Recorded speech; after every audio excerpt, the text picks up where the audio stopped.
You might have seen a little bit of the trailer and thought, oh, I like those actors and I like the look and style of that. That looks like it could be fun. Nice tense thriller. And then you get into like the third episode and you're like, wait a minute.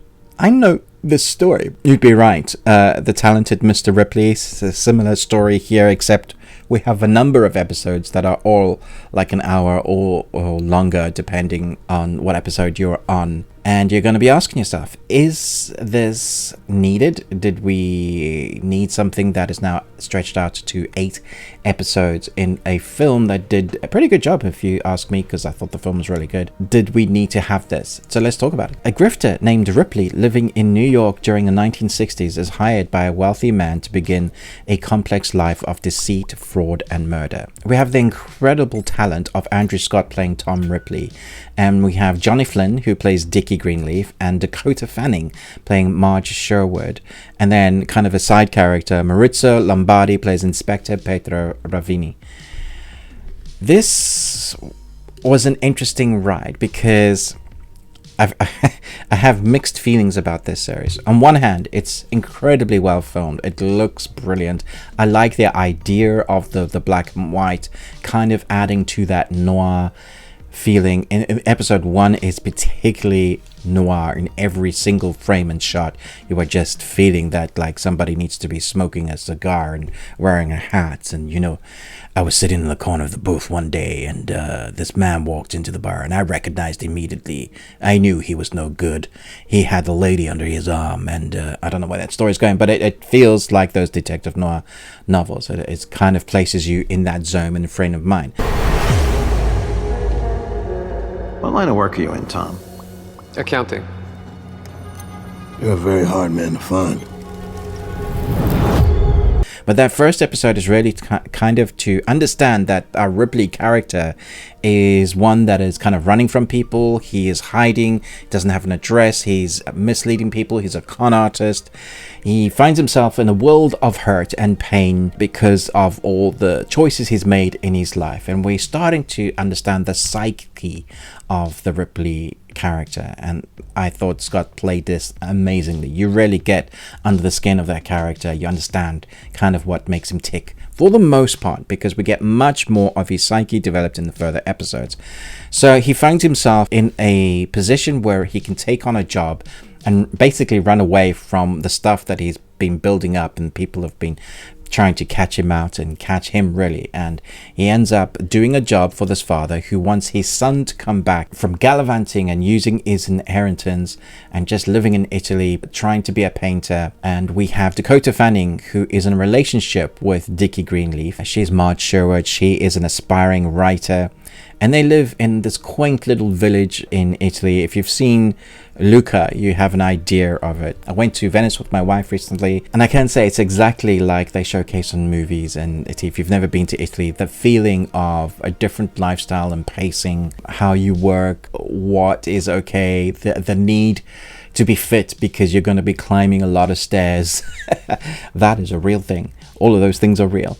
The romantic, I guess romanticized somewhat, but romantic nature, yeah, all of that is showcased very well. So it's a very different feeling from first episode to the rest of the series as we are in different locations throughout it. We have this relationship that builds. It's an uneasy relationship. Dickie and Tom seem to hit it off somewhat. Their lives are intertwined. And then Marge Sherwood is always sort of wary. And I think Dakota Fanning playing this character, I was a little bit disappointed. I think she's a fantastic actress, but I felt like they didn't give her character enough to play with. She's very reserved and angry for the most of the time, but there isn't more scope. I wanted to see more from her character. I wanted to see her character do more.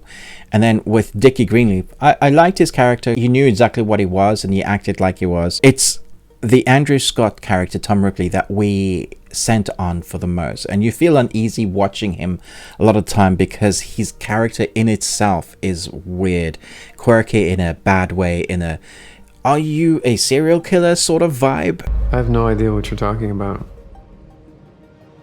That kind of leaks out, and as things escalate because he wants this lifestyle for himself and he's the con artist man doing that, things and storylines escalate. Now, if you haven't seen The Talented Ripley, some of these will come out of nowhere and you'll be like, wow, I didn't see that coming. It's great.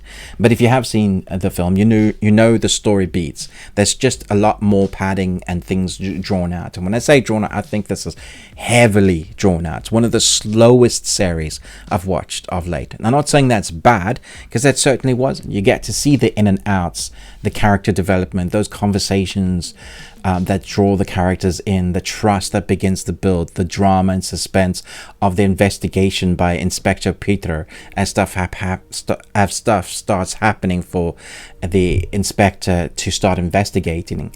And you find yourself like, do I want Tom to be caught for the stuff that he's done, or am I rooting for him to get away with it? It certainly has an interesting ending as well, one that I think you're going to find surprising.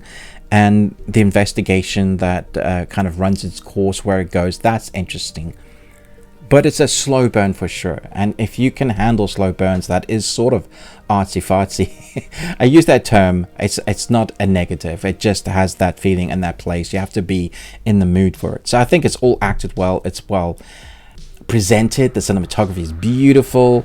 The acting is very good. The score and the sound all, kind of connect for that feeling they're going for, the uneasiness, but then also the location, settings, all of that. The beautiful story told in a very dark way, in a very dramatized way that makes you understand that our character's unhinged and you're not sure where he's going to go next. So I think that's a very good way to go, but I'm not sure that it was needed. Because if I were to go back to the film, I would get all the story beats. It's long enough and interesting enough. Greatly acted from those cast members as well. And I'm just not sure that the black and white was needed, because you're missing out on all that vibrancy. The color palette that you get from Italy itself is a character within itself. So it's definitely a choice to, I don't know, whether force the viewer into feeling a certain way, which I guess is what they wanted. But you still get that from the colored version of this. So it'll be interesting to see what people thought of this.